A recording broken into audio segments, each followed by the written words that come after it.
All right, ladies and gentlemen, so we've gone over our three fundamental movements for the upper body. We did our, first we did our rows, right, for our back, and some biceps too, which I didn't mention, but that's true. It works the biceps as well a little bit.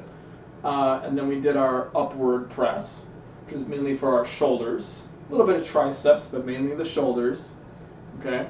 And then we did our forward press for the chest, get some triceps in there, a little bit of front deltoid in the shoulders, but mostly chest.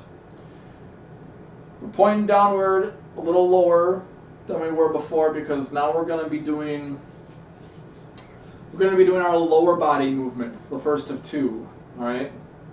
This first of two is frankly the one I prefer. I don't mind this movement. I actually kind of enjoy it for various reasons. But this one we're gonna call this our hip hinge movement. Okay, we could call it our deadlift movement since that's really any variation of the deadlift exercise is what you can do for this. But I want to accentuate exactly what we're doing. We're using the hip as a hinge for this exercise. Now we also did that for the back, right? And move these out of the way. Let me remind you, in case it slipped your memory, what we did for the back, okay, for our rows. We bent over like this, okay, we stuck out our butt, stuck out our chest, and we used the hip as a hinge, right? Well, for this next exercise,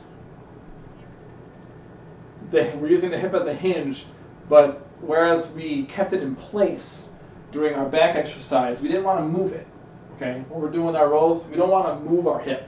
We want it to get kind of locked in place, keeping everything in our lower back sturdy, keeping our legs sturdy, and then just roll with our back. We're not doing that here. In this one, we're actually going to use the hip to go up and down. Okay? So, here we go, and I'm using a bit heavier weight because you may find that using a very light weight for this is going to be pretty easy. Okay, so I got something a bit heavier here. It's still lighter than what I normally use, but it's heavier for demo purposes. These are 20 pounds each versus the 5 and kind of 10 pounds I was using before for other stuff. So what do we do for this? We want to have our feet about shoulder width apart to start, okay? Get a nice firm footing, right? Toes forward. If not perfectly forward, just barely angled outward. Barely. We want them facing forward. And then, just like what we did for our back, for our rows, we want to use the hip as a hinge. So we're going to stick out our butt, right? Stick out our butt, and we're going to come down like this. We're going to keep our shoulders back just like we did for our back exercise.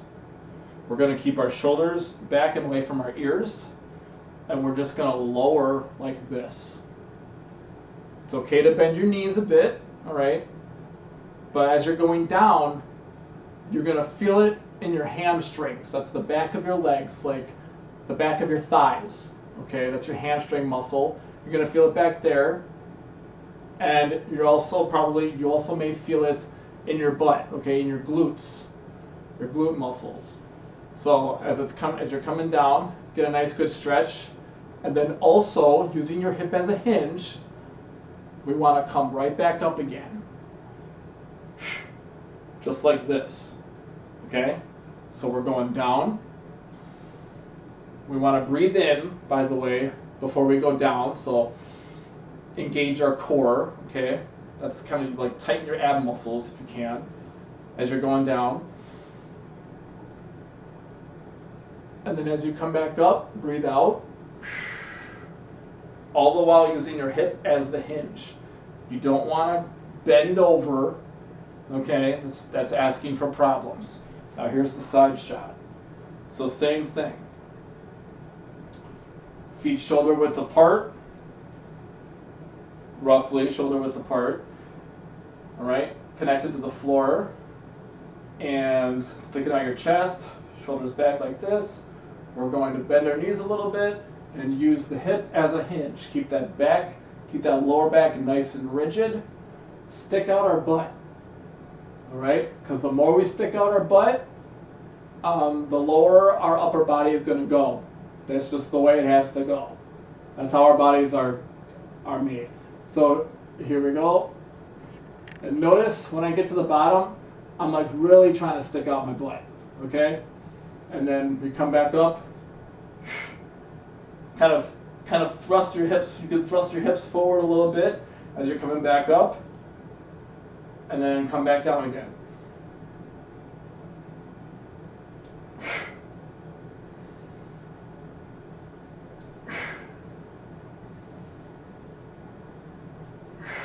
You notice my lower back is not curving the other direction, okay? My chest is staying out. I'm not letting my chest cave in. I'm not starting to go like this. I'm not looking down. I'm not looking down at the floor. All right? I think that's a major tip. It's an easy trap to fall into. Okay, for any of these exercises that we've been doing, it's easy to look down at the floor, to like check your feet placement. Oh, am I doing it right? All that kind of thing. But you really just want to stay looking forward. Okay? Looking forward, if not even looking up a little bit, because it helps promote that good posture and that strong curvature of the back.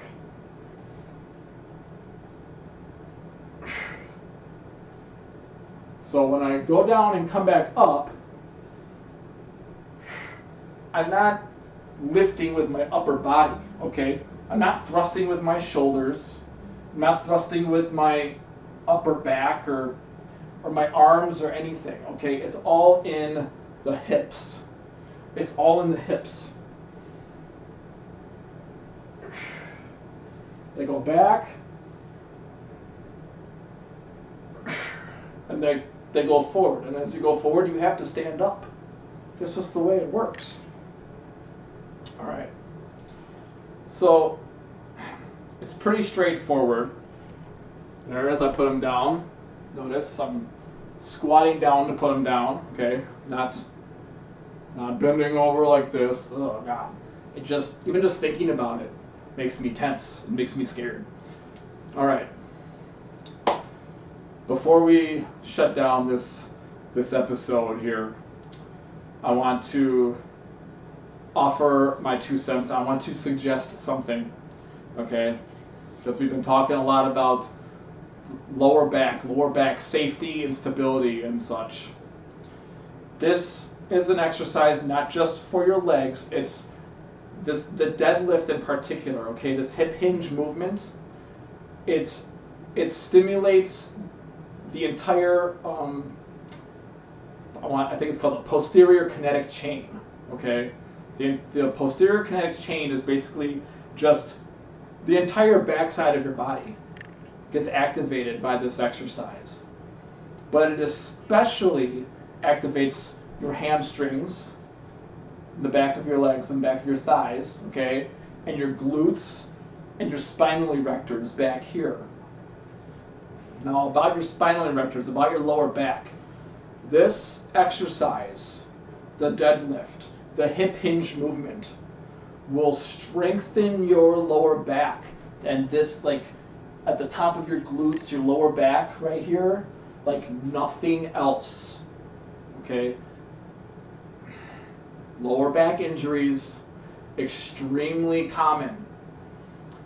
And I'm going to suggest that if anyone, regardless of their credentials, okay, I realize I don't have any official credentials, but regardless of so-and-so's credentials, if they're telling you not to do back exercises because back exercises are bad for your back, you need to stop listening to that person.